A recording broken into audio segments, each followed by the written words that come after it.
Hello friends, మనం చోలాస్ గురించి ఒక ప్రశ్న చూద్దాం.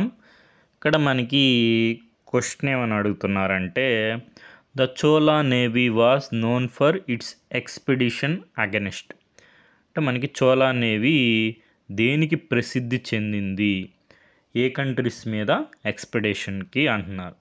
చోలాస్ ఇక్కడున్న అన్ని కంట్రీస్ మీద ఎక్స్పెడిషన్ చేస్తున్నారు, కానీ మనకి నోన్ ఫర్ అన్నారు కాబట్టి Indonesia and Sri Lanka.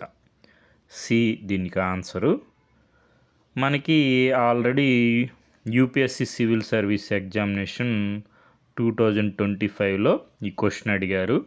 Who among the following led a successful military campaign against the kingdom of Srivijaya, the powerful maritime state which ruled the Malay peninsula, Sumatra Java అంటే Indonesian islands అన్నమాట ఇవి, and the neighbouring islands, అక్కడ ఉన్నటువంటి neighbouring islands మీద ఎవరు campaign చేశారు అని చెప్పి మనకి క్వశ్చన్ అడిగారు.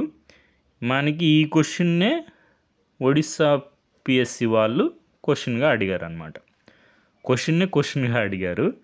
ఇక్కడ మనకి దీనికి ఆన్సర్ తెలిస్తే మనకి రాజేంద్ర ఫస్ట్ చోలాస్ అనమాట. మనకి మ్యారిటైమ్ అనగానే, స్ట్రాంగ్ నేవీ అనగానే మనకి ఎవరు గుర్తొస్తారు? చోలాస్ గుర్తొస్తారు. అందుకే మనం చెప్పుకున్నాం కదా, ఈ క్వశ్చన్ డిస్కస్ చేసినప్పుడు కూడా మనం చెప్పుకున్నాం. అప్పుడు ఎర్లీ మిడివల్ టైంలో బే ఆఫ్ బెంగాల్ని చోలా లేక్ అనేవాళ్ళు అనమాట. అంత స్ట్రాంగ్ ఇన్ఫ్లుయెన్స్ ఉండేది. సో మనకి ఇక్కడ చూసుకుంటే సతీష్ చంద్ర సార్ బుక్లో మిడివల్ ఇండియా మనకి age of Rajaraja and Rajendra first చూసుకుంటే మనకి గ్రేటెస్ట్ చోలా రూలర్స్ అనమాట. ఎవరు? Rajaraja and he son Rajendra first అనమాట. ఫస్ట్ రాజరాజా డిస్ట్రాయిడ్ ద మనకి ఇక్కడ ఇండియన్ కింగ్డమ్స్ తర్వాత శ్రీలంక కూడా కాంక్వెస్ట్ స్టార్ట్ చేస్తారు. He also invaded Sri Lanka and annexed its northern part to his empire. Northern పార్ట్ని అనెక్స్ చేస్తారు రాజరాజా గారు. తర్వాత అతని కుమారుడైనటువంటి రాజేంద్ర ఫస్ట్ దాన్ని కంప్లీట్ చేస్తారనమాట. Completely over running the Pandya and Chera countries. The conquest of Sri Lanka was also completed with the crown and royal insignia of the king and the queen of Sri Lanka being captured in the battle of Sri Lanka. So మనకి శ్రీలంకని కంప్లీట్గా conquest చేయడం అనేది జరుగుతుంది. ఎవరి టైంలో? Rajendra first టైంలో. రాజరాజా టైంలో northern పార్ట్ని అనెక్స్ చేయడం జరుగుతుంది. రాజేంద్ర ఫస్ట్ టైంలో కంప్లీట్గా మనకి శ్రీలంక కాంక్వెస్ట్ అనేది కంప్లీటెడ్ అవుతుంది. సో మనకి నోన్ ఫర్ అన్నారు కాబట్టి శ్రీలంక ఆప్షన్స్లో ఉండాలి. తర్వాత మనకి రాజేంద్ర ఫస్ట్ చూసుకుంటే మనకు తెలుసు కదా, గంగైకొండ చోళ అంటారు. అంటే నార్థన్ ఇండియా కూడా మనకి కాంక్వెస్ట్కి వెళ్ళడం జరుగుతుంది రాజేంద్ర ఫస్ట్.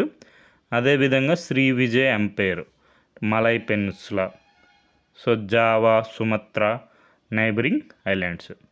డైరెక్ట్ ఈ పారాగ్రాఫ్లో ఉన్న ఈ లైన్స్నే మనకి యూపీఎస్సి వారు క్వశ్చన్గా అడగడం జరిగింది. మనకి సోర్స్ వచ్చి medieval India class 11th text book Satish Chandra సార్ది. సో ఇప్పుడు మనం క్వశ్చన్ చూద్దాం. Chola navy was known for అన్నారు కాబట్టి అంటే ఫేమస్ అనమాట. ఎక్స్పెడిషన్ అగెనిస్ట్ ఎవరి మీద? శ్రీలంక ఖచ్చితంగా ఉండాలి ఆన్సర్లో, కాబట్టి C Sri Lanka and Indonesian islands, Sumatra, Java, neighbouring islands. So మనకి ఇక్కడ చూసుకుంటే Rajaraja's son Rajendra Chola had inherit the military genius of his father. he launched another campaign and completed the conquest of Sri Lanka. So మనకి కాంక్వెస్ట్ ఆఫ్ శ్రీలంక కంప్లీట్ చేయడం జరిగింది. శ్రీలంక మనకి ఆన్సర్లో ఉండాలి. తర్వాత మనకి రివర్ గంగా అని చెప్పుకున్నాం కదా, నార్త్ ఇండియా కాంక్వెస్ట్. తర్వాత Rajendra's conquest include Sri Lanka, Maldives, Malaysia, southern Thailand, Indonesia in south east. So ఇవన్నీ ఉన్నాయి కూడా మనకి ఫేమస్ ఏంటంటే ఇది శ్రీలంక కాంక్వెస్ట్, అదేవిధంగా Sumatra Java, Srivijaya empire, neighbouring islands అన్నమాట ఇవన్నీ. So Cholas exact tributed from Thailand, Cambodia. So ఇవన్నీ కూడా ఉన్నాయి, కానీ నోన్ ఫర్ అడిగాడు కాబట్టి మనకి శ్రీలంక, ఇండోనేషియా అనేది ఆన్సర్ అనుకుంటున్నాను. అఫిషియల్ కీలో ఆన్సర్ చూద్దాం తర్వాత. సో ఇది మనకి ఇంపీరియల్ చోలాస్ మనకి జెనత్ హైట్లో ఉన్నప్పుడు. సో ఇక్కడ మనకి Sri Lanka, south east Asia countries మీద ఇన్ఫ్లుయెన్స్ ఉండేదన్నమాట. సో అందుకే ఈ బే ఆఫ్ బెంగాల్ని మనం ఏమంటాం, చోలా లేక్ అంటాం. Okay friends, thank you for watching.